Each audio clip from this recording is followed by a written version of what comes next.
In this video, you'll learn how to cancel or downgrade your webflow subscription.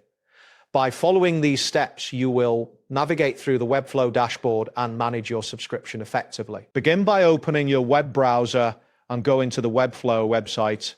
Once the page loads, look for the login button in the upper right corner of the screen. Click this button to access your account. If prompted, enter your login credentials, including your email address and password. Upon successful login, you will be directed to your webflow dashboard, where you can manage your projects and account settings. Next, locate the Sites tab on the left-hand side of the dashboard.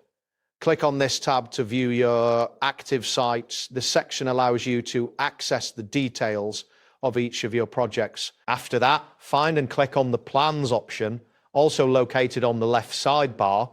This will take you to the subscription management area, where you can view your current plans and make changes. Once you are on the plans page, look for the section labeled Workspace Plans.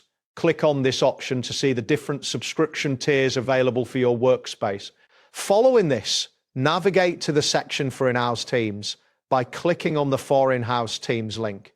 This will present you with various plans suited for team collaboration. Now, you can choose to downgrade or cancel your subscription.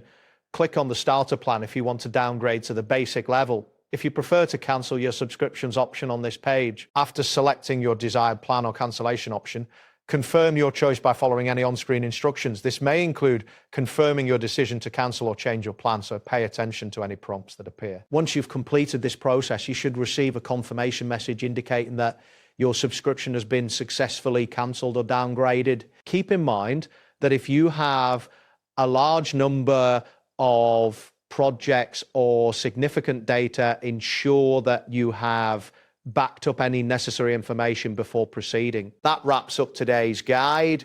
Thanks for watching and catch you in the next tutorial.